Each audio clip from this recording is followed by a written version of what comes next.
Indrajit study point में आप सभी का स्वागत है। हम पढ़ रहे हैं क्लास 8 इतिहास। इतिहास का दूसरा पाठ है व्यापार से साम्राज्य तक कंपनी की सत्ता स्थापित होती है। व्यापार से साम्राज्य तक कंपनी की सत्ता स्थापित होती है।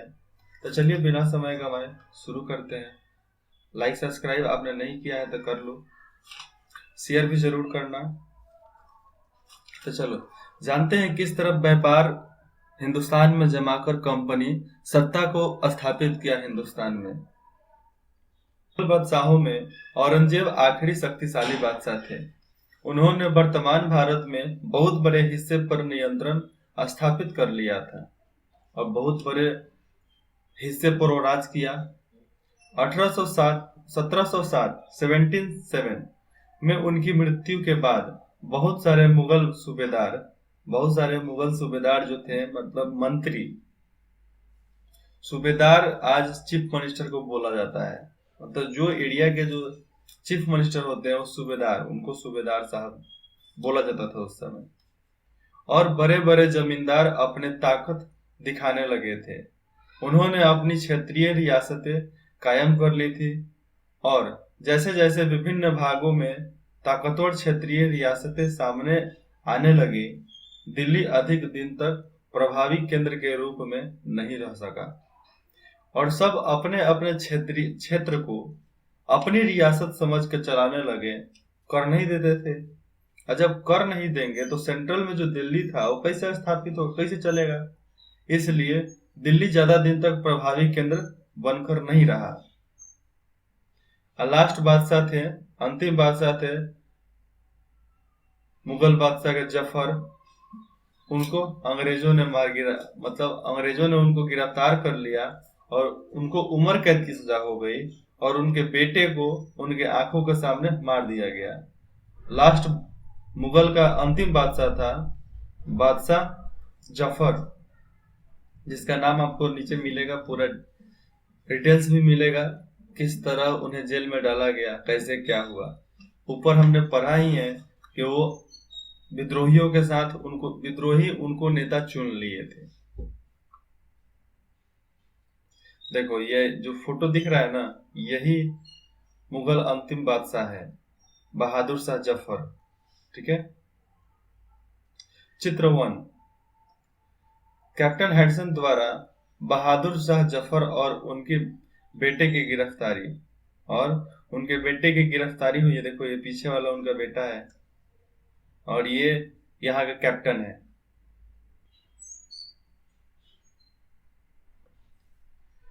औरंगजेब के बाद कोई मुगल बादशाह इतना ताकतवर तो नहीं हुआ, लेकिन एक प्रतीक के रूप में मुगल बादशाहों का महत्व बना हुआ था। और एक प्रतीक के मामले में बहादुर शाह जफर हिंदुस्तान में मुगल बादशाह थे। जब 1857 में ब्रिटिश शासन के विरुद्ध भारी विद्रोह शुरू हो गया तो विद्रोहियों ने मुगल बादशाह बहादुर शाह जफर को ही अपना नेता मान लिया था। जब विद्रोह कुचल दिया गया तो कंपनी ने बहादुर शाह जफर को देश छोड़ने के लिए मजबूर कर दिया और उनके बेटे को जफर के सामने ही मार डाला और गोली मार दी गई थी उनके बेटे को। उसके बाद से मुगल बादशाहों का खत्म हो गया, क्योंकि उस समय मुगल बादशाह कौन था, बस एक ही था, बेटा था। और हो सकता है कहीं और के रियासतें होंगे जो मुगल बादशाहों का रूप में जाने जाते होंगे, लेकिन जो असली था उसको खत्म कर दिया गया, जो अंतिम प्रतीक था। पूर्व में ईस्ट इंडिया कंपनी का आना, देखो अफ्रीका से ये लोग आए हैं, ब्रिटिश आइसलैंड, यहाँ से वो लोग चलकर वो इधर से इधर होते आए हैं, अफ्रीका पर राज किए। अफ्रीका में कैप ऑफ गुड होप, ठीक है, सेंट हेलेना, यहाँ से आए, यहाँ पर राज करते करते, यहाँ से कब्जा करते करते बंबई आए, मद्रास गए, श्रीलंका से ही मद्रास आए थे, फिर बंबई से श्रीलंका, ऐसे करके उन्होंने कैटोना, कलकत्ता, भारत इस तरह राज किया था, कब्जा किया। सन 1660 में ईस्ट इंडिया कंपनी ने इंग्लैंड की महारानी एलिजाबेथ प्रथम से, एलिजाबेथ प्रथम वहां की पहली महारानी थी, एलिजाबेथ प्रथम से टार्चर अर्थात टार्चर अर्थात मतलब उनसे इजाजत मांग लिया गया, इजाजतनामा हासिल कर लिया, जिससे कंपनी को पूरब से व्यापार करने का अधिकार मिल गया। और महारानी एलिजाबेथ प्रथम के वजह से उन्हें कंपनी को पूरब में जाकर स्थापित करना, उधर का जाकर व्यापार करना पूरब में, उन्हें यह आदेश मिल गया। इस इजाजतनामे का मतलब यह था कि इंग्लैंड की कोई और व्यापारिक कंपनी इस इलाके में ईस्ट इंडिया कंपनी से होड़ नहीं कर सकती। इस चार्टर के सहारे कंपनी समुद्र पर जाकर नए इलाकों को खंगाल सकती है।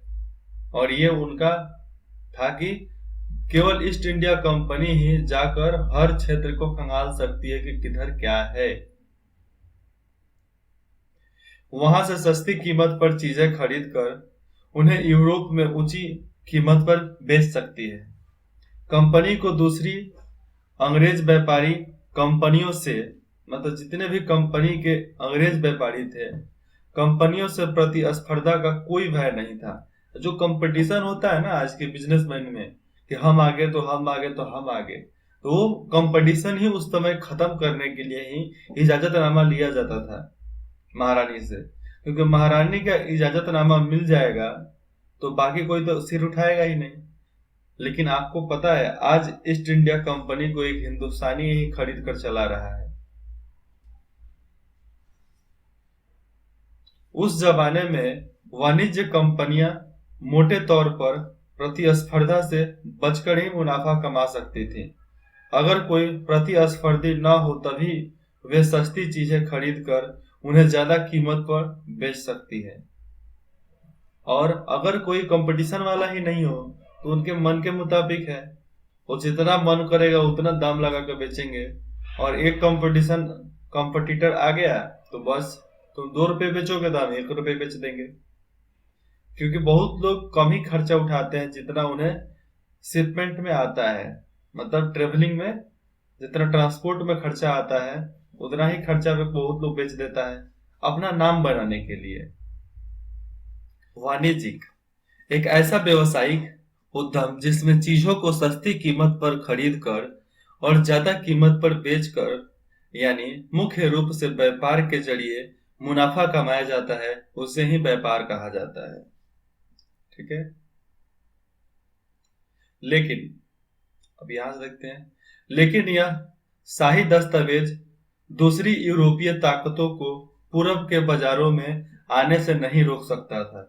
लेकिन ये यूरोपीय ताकतों को आने से नहीं रोक सकता था ईस्ट इंडिया कंपनी की जो इजाजतनामा था। जब तक इंग्लैंड के जहाज अफ्रीका के पश्चिम तट को छूते हुए कैप ऑफ गुड होप, ऊपर मैंने चित्र में दिखाया था ना, कैप ऑफ गुड होप का चक्कर लगाकर हिंद महासागर पार करते, तब तक पुर्तगालियों ने भारत के पश्चिमी तट पर अपनी उपस्थिति दर्ज करा ली थी। अब वो कौन सा तट था? पश्चिमी तट, गोवा। गोवा में अपनी उपस्थिति दर्ज करा ली थी। वे गोवा में अपना ठिकाना बना चुके थे। गोवा बोले ना, गोवा में वो अपना ठिकाना बना चुके थे। कौन? पुर्तगाल। बहुत सारे पुर्तगाल को पुर्तगालियों बोलते हैं। पुर्तगाल के खोजी यात्री वास्को द गामा, जिसको हम वास्को डी गामा बोलते हैं, वास्को द गामा ने ही 1498 में पहली बार भारत तक पहुंचने के इस समुद्री मार्ग का पता लगाया था। और 1498 में ही इसका पता लगाया गया था। 17वीं शताब्दी की शुरुआत तक डच भी हिंद महासागर में व्यापार की व्यापार के संभावनाएं तलाशने लगे थे। और जो डच थे वह भी व्यापार का मार्ग ढूंढने के लिए अलग अलग क्षेत्र में जाते थे। महासागर में उस समय हिंदुस्तान ही था बहुत बड़ा क्षेत्र में।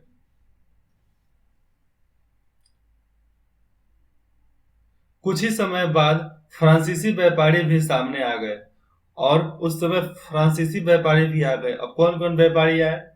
पहले ईस्ट इंडिया कंपनी, यूरोपियन व्यापारी, फिर से पुर्तगाली व्यापारी, फिर से फ्रांसीसी व्यापारी, ये 4 आ चुके हैं हिंदुस्तान में। 1700 इस शताब्दी तक तो आ ही गए थे, 17वीं शताब्दी तक। ठीक है। समस्या यह थी कि सारी कंपनियां एक जैसी चीजें ही खरीदना चाहती थी। अब यही समस्या एक बड़ा था। यूरोप के बाजारों में भारत के बने बारीक सूती कपड़े और रेशम की जबरदस्त मांग थी, और उस समय हम लोग ज्यादा से ज्यादा यही बनाते थे, दूसरा तो बनाते नहीं थे। सूती का कपड़ा और रेशम के जबरदस्त मांग उन लोगों के अंदर में थी। इनके अलावा काली मिर्च, लौंग, इलायची और दालचीनी की भी जबरदस्त मांग रहती थी। अब पूछोगे, लौंग तो जानते हो, इलायची भी जानते हो, दालचीनी क्या होता है? गरम मसाला जो चिकन में पड़ता है ना, तो उस गरम मसाला में देखोगे लकड़ी लकड़ी जैसा होता है, उसी को दालचीनी बोलते हैं। फोटो दिखा दूं क्या मैं? चलो अभी दिखाई देता हूँ। चलो हम आ गए दालचीनी पे। तो ये जो दिख रहा है आपको, यही दालचीनी है। एक जूम करके दिखा देता हूँ। ये देखो, गरम मसाले में ऐसे लकड़ी मिलती है ना, ये दालचीनी है। इसका एक पेड़ होता है, पेड़ का भी चित्र दिखा दूं? दिखता हूँ, इसमें मिलता है तो दिखा देते हैं। दालचीनी ट्री मिल गई इसमें। ये आपको दालचीनी ट्री आपको यहाँ से दिखाता हूँ, कहाँ से दिखाऊं? ये दिखाता हूँ। यही दालचीनी वृक्ष है जिसको छीला जाता है, और ऊपरी परत को ही सब सुखाकर और उसे मार्केट में बेचा जाता है। ठीक है। चलो बुक पर आते हैं अब।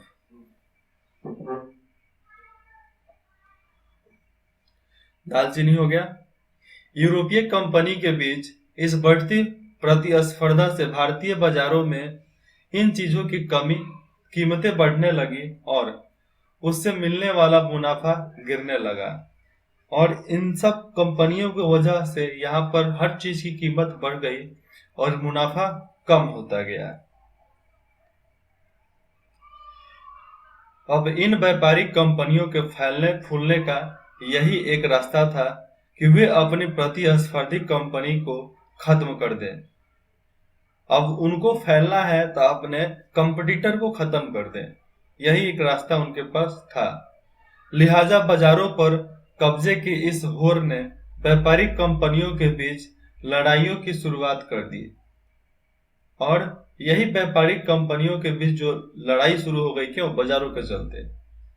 17वीं और 18वीं सदी में जब भी मौका मिलता, कोई किसी का कंपनी किसी दूसरी कंपनी के जहाज डुबो देता।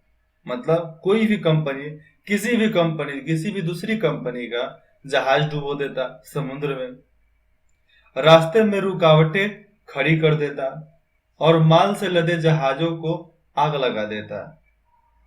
प्रतिस्पर्धा खत्म करने के लिए लोग मारने, काटने, डूबने, आग लगाने पर भी आतुर थे। आग बढ़ने से रोक देती। और ऊपर क्या था? जहाजों को आगे बढ़ने से रोक देती।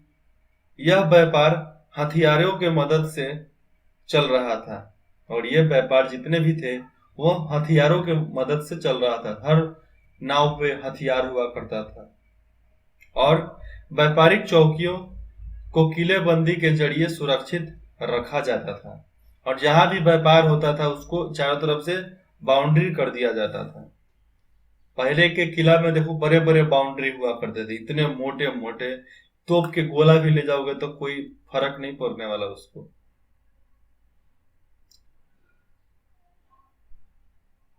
अपनी बस्तियों को किलेबंदी करने और व्यापार में मुनाफा कमाने की इन कोशिशों के कारण स्थानीय शासकों से भी टकराव होने लगे।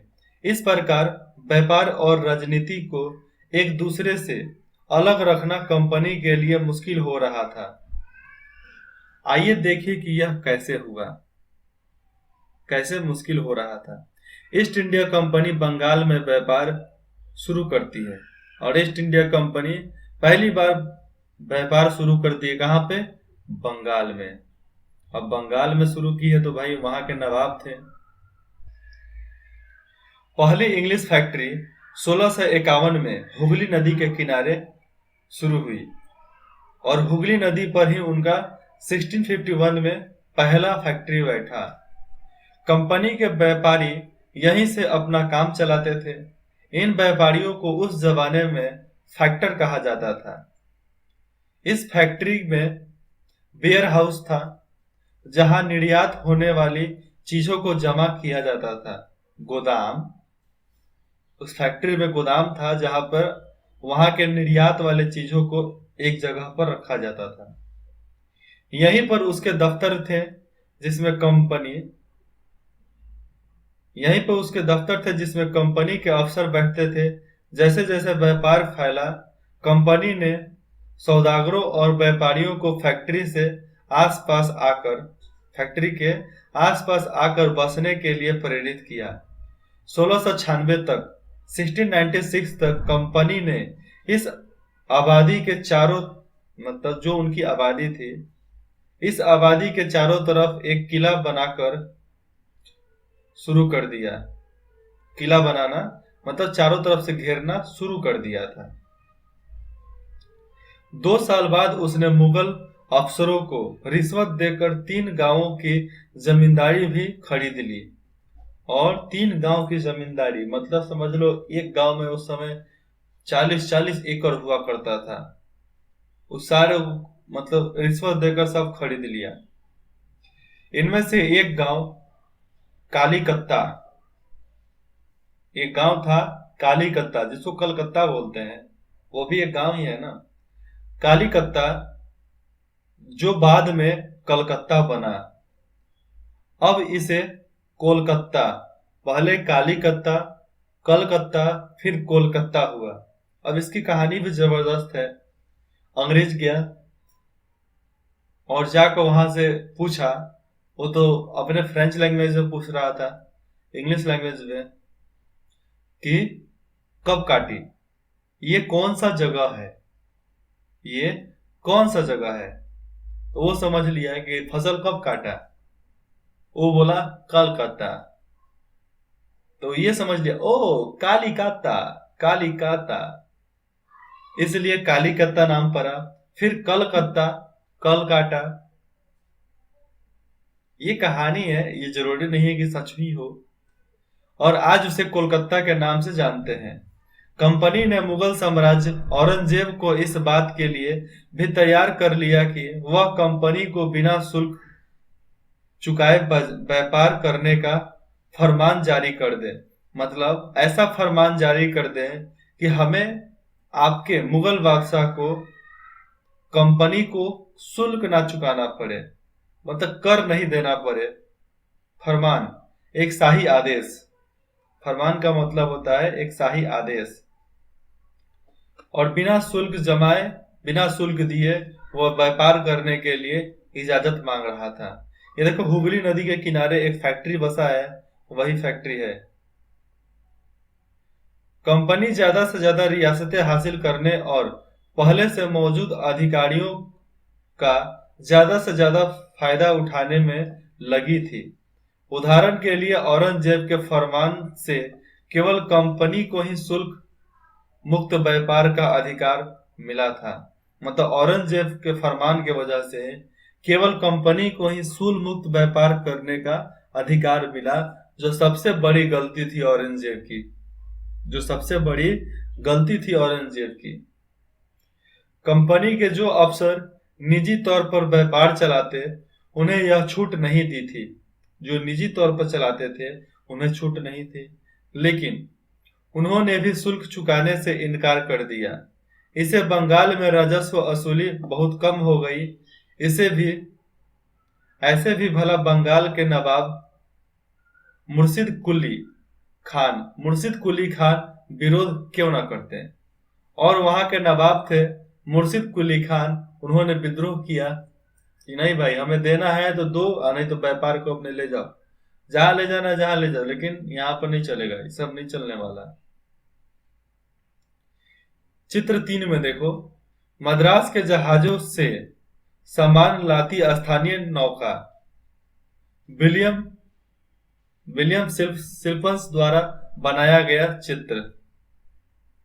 और विलियम सिल्पन्स द्वारा यह चित्र बनाया गया था। ये मद्रास है, मद्रास है ना, हाँ। तो मद्रास मतलब होता है चेन्नई। मद्रास को आज चेन्नई बोलते हैं। देखो चेन्नई में जहाज आया है, ये चेन्नई का तट है जहां पे वो लोग उतरते थे। व्यापार से साम्राज्य तक किस तरह गए, ये तो अनोखी जानकारी है। व्यापार से युद्धों तक, और व्यापार की वजह से युद्ध क्यों हुआ, ये जो चित्र दिख रहा है ना, चित्र 4, ये रॉबर्ट क्लाइव का है। रॉबर्ट क्लाइव, ये 15 साल की उम्र से ही एकदम व्यापार में महारत हासिल था इनको। 18वीं सदी की शुरुआत में कंपनी और बंगाल के नवाबों का टकराव काफी बढ़ गया था। औरंगजेब की मृत्यु के बाद बंगाल के नवाब अपनी ताकत दिखाने लगे थे। उस समय दूसरी क्षेत्रीय ताकतों की स्थिति भी ऐसी ही थी। सब कोई अपना मनमानी करने लगा था, क्योंकि सर पर से जब छाया किसी का हट जाता है ना, तो नीचे के जितने मेढक होते हैं सब फुदकने लगते हैं, मतलब कूदने लगते हैं। मुर्शिद कुली खान के बाद अली वर्दी खान, उसके बाद आया अली वर्दी खान, उसके बाद सिराजुद्दौला बंगाल के नवाब बने। ये सभी शक्तिशाली शासक थे। उन्होंने कंपनी को रियासतें देने से मना कर दिया। व्यापार का अधिकार देने के बदले कंपनी से नजराने मांगे।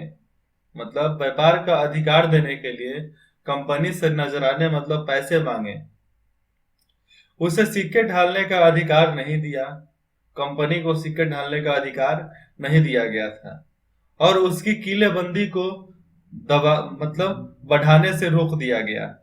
और उसका किलाबंदी जो कर रहा था, चारों तरफ से बाउंड्री कर रहा था, उसको बनाने से रोक दिया गया। कंपनी पर धोखाधड़ी का आरोप लगाते हुए उन्होंने दलील दी कि उसकी वजह से बंगाल सरकार की राजस्व वसूली कम होते जा रही है और नवाबों की ताकत कमजोर पड़ रही है।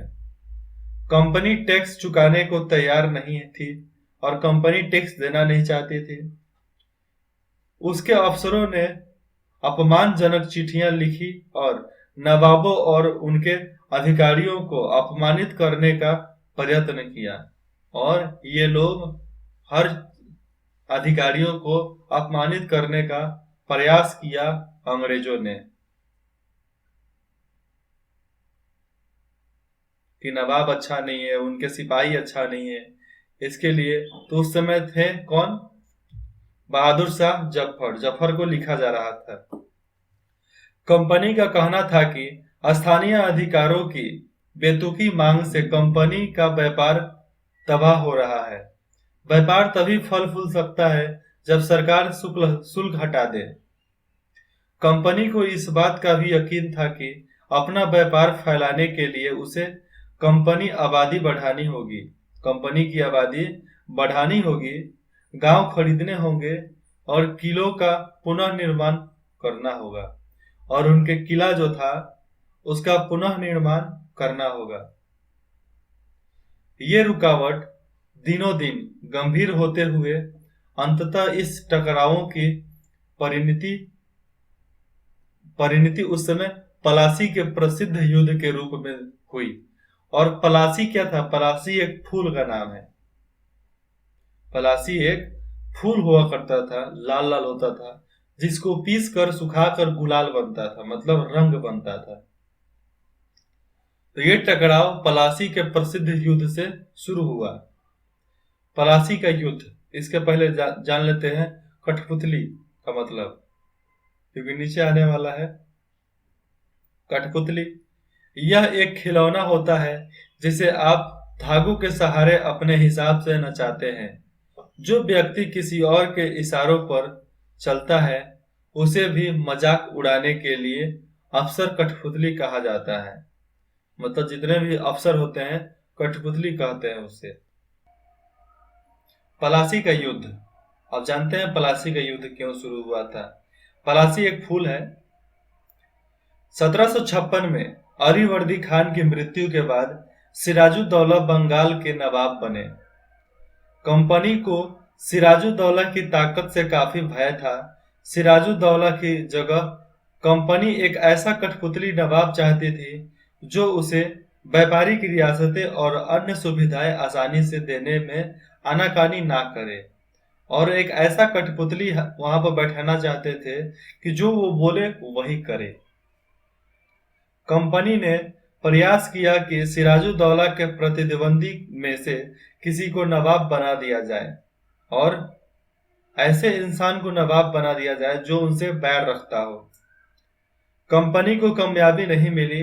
जवाब में सिराजुद्दौला ने हुक्म दिया कि कंपनी उनके राज्य के राजनीतिक मामलों में टांग अड़ाना बंद कर दे, किलेबंदी रोके और बाकायदा राजस्व चुकाए।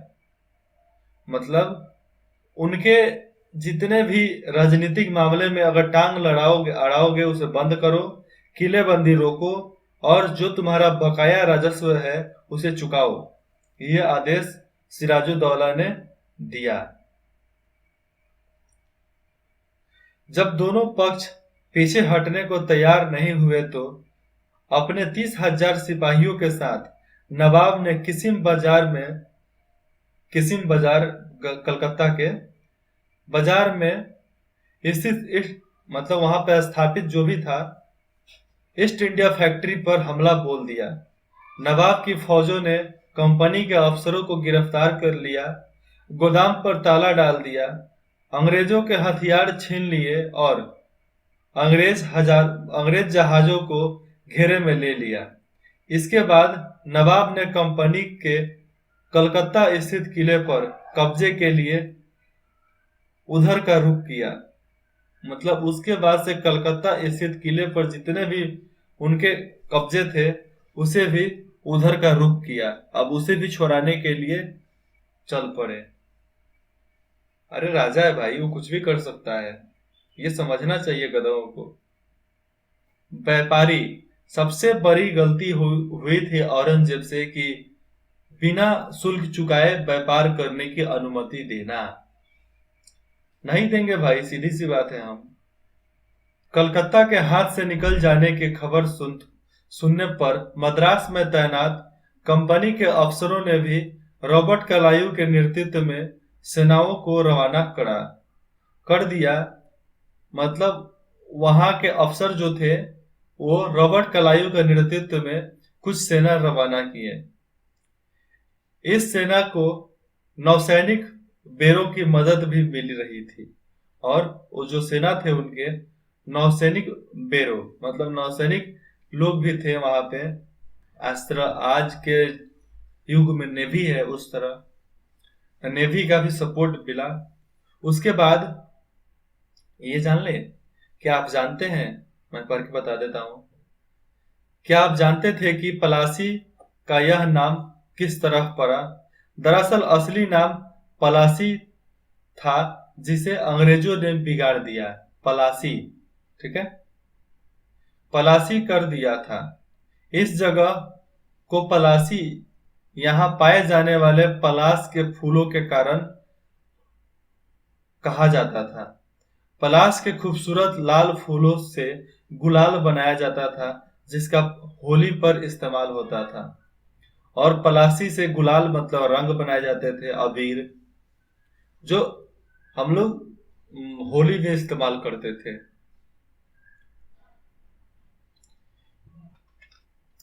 चित्र 5 को ठीक से देखो, दिख रहा है ना?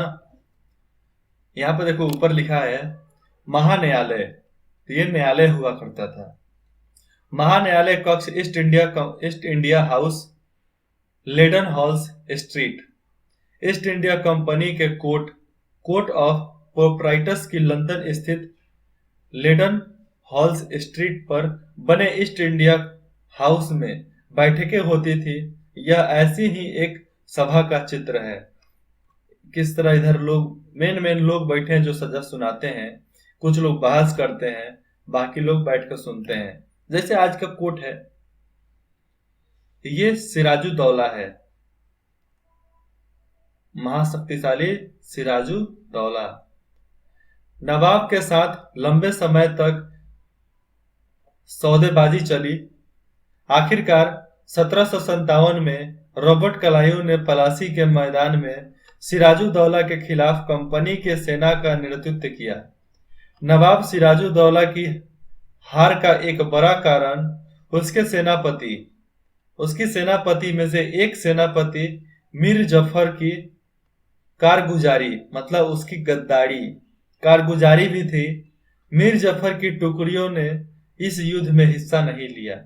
रॉबर्ट क्लाइव ने यह कहकर उसे अपने साथ मिला लिया था कि सिराजुद्दौला को हटाकर मीर जफर को नवाब बना दिया जाएगा, और राजा बनने के चक्कर में, नवाब बनने के चक्कर में उसने अपने हम मालिक को धोखा दिया।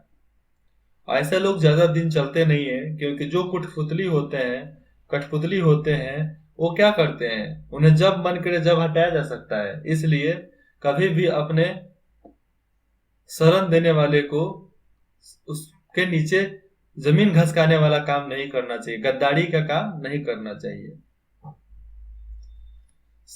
संपन्नता का आश्वासन। इंग्लैंड के लोग ईस्ट इंडिया कंपनी के शासकीय महत्वाकांक्षाओं को संदेह और अविश्वास से देखते थे। पलासी की लड़ाई के बाद रॉबर्ट क्लाइव ने अंग्रेज सम्राट के एक मुख्य विदेश मंत्री विलियम पिट को 7 जनवरी 1759 को कलकत्ते से यह चिट्ठी भेजी, और कलकत्ता से इंग्लैंड चिट्ठी भेजा गया था। लेकिन इतनी विशाल सत्ता एक वाणिज्य कंपनी के लिए बहुत बड़ी बात होगी। मैं खुद यह सोचकर अभिभूत हूं कि इन समृद्ध रियासतों पर पूरा कब्जा हासिल करने में कोई परेशानी नहीं आएगी। अब मैं यह फैसला आप पर छोड़ता हूं कि क्या सालाना 20 लाख, अब 20 लाख इन्हें क्या चाहिए, सालाना 20 लाख स्टर्लिंग की आमदनी और 3 प्रांतों का कब्जा, सालाना 20 लाख स्टर्लिंग की आमदनी, 20 लाख रुपए की आमदनी, 3 प्रांतों पर कब्जा, ये हर साल करो। कोई ऐसी चीज है जिस पर इतना शोर मचना उचित हो, तो हमेशा अगर किसी पर राज करना है तो यही करो कि हर साल अपने आप को 1 स्टेप, 2 स्टेप, 3 स्टेप बढ़ाते चलो। नवाब की रियासतें। अब नवाब की रियासतें कितनी बड़ी थी इसके बारे में बता देता हूं। नवाब की रियासतें 1733 में बंगाल के नवाब ने इंग्लिश व्यापारियों के बारे में कहा था। यह कहा था, जब वे पहली बार हमारे देश में आए थे तो उन्होंने सरकार के सामने विनती करते हुए कहा था कि उन्हें एक फैक्ट्री बनाने के लिए थोड़ी सी जमीन दे दी जाए। थोड़ी सी जमीन चाहिए उन लोगों को। उन्हें वह जमीन तो मिल गई, पर उन्होंने तो वहां मजबूत किला ही खड़ा कर डाला। इसके चारों तरफ गड्ढे बना दिए जो नदी से जुड़ते हैं। दीवारों पर उन्होंने न जाने कितनी तोपें तैनात कर दी।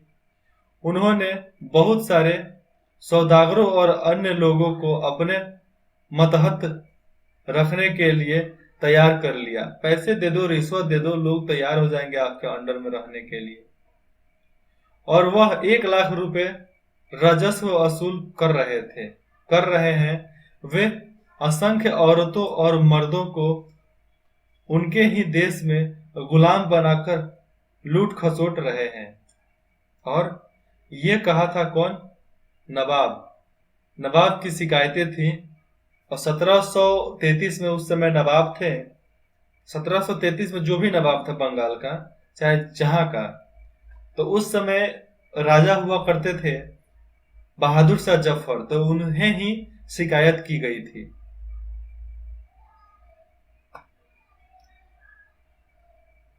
पलासी की जंग इसलिए महत्वपूर्ण मानी जाती है क्योंकि भारत में यह कंपनी की पहली बड़ी जीत थी, और पहली बड़ी जीत थी इसलिए भाई महत्वपूर्ण तो माना ही जाएगा ना उसको। पलासी की जंग के बाद सिराजुद्दौला को मार दिया गया और मीर जफर नवाब बना। कंपनी अभी भी शासन की जिम्मेदारी संभालने को तैयार नहीं थी। उनका मूल उद्देश्य तो व्यापार को फैलाना था। अगर यह काम स्थानीय शासकों की मदद से बिना लड़ाई लड़े ही किया जा सकता था, तो किसी राज्य को सीधे अपने कब्जे में लेने की क्या जरूरत थी। यह भी जरूरी है कि इसी तरह जब काम चल जा रहा है तो हम क्यों बीच में पड़े। जल्दी ही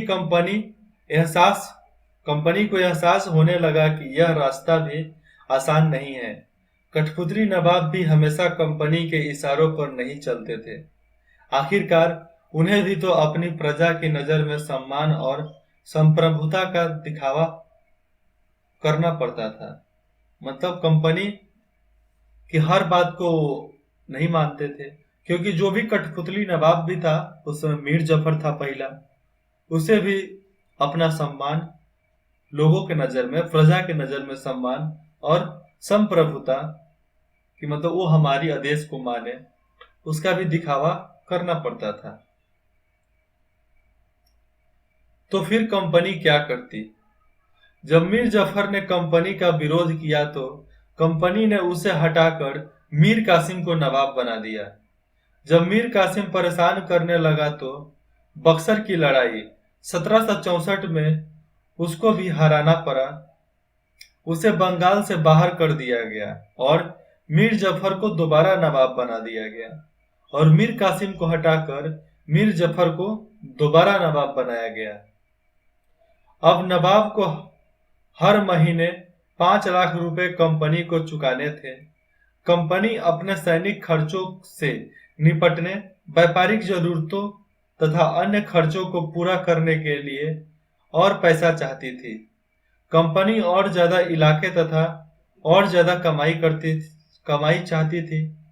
1765 में 1765 में जब मीर जफर की मृत्यु हुई तब तक कंपनी के इरादे बदल चुके थे।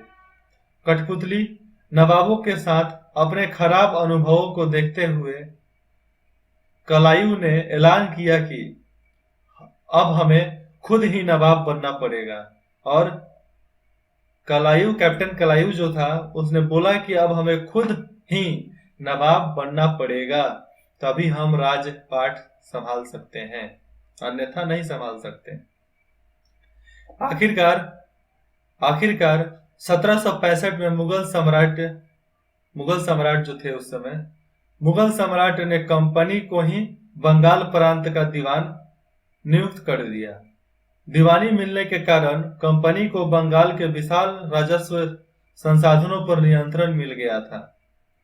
इस तरह कंपनी की एक पुरानी समस्या हल हो गई थी। 18वीं सदी की शुरुआत से ही भारत के साथ उसका व्यापार बढ़ता जा रहा था, और 18वीं सदी के शुरुआत से उसका व्यापार भारत में बढ़ता गया ईस्ट इंडिया कंपनी की, क्योंकि जितने भी वहां पर प्रतिद्वंदी थे, कॉम्पिटिटर थे, वो धीरे धीरे कम होने लगे थे। इसलिए लेकिन उसे भारत में ज्यादातर चीजें ब्रिटेन से लाए गए सोने और चांदी के बदले में खरीदनी पड़ती थी, और ब्रिटेन से सोने चांदी लाते थे, उसके बदले में ही सामान हिंदुस्तान से खरीद ले जाते थे। इसकी वजह यह थी कि उस समय ब्रिटेन के पास भारत में बेचने के लिए कोई चीज नहीं थी। और समझो, भारत इतना प्रसिद्ध था कि जिसको किसी की सामान की जरूरत नहीं पड़ती थी। ठीक है।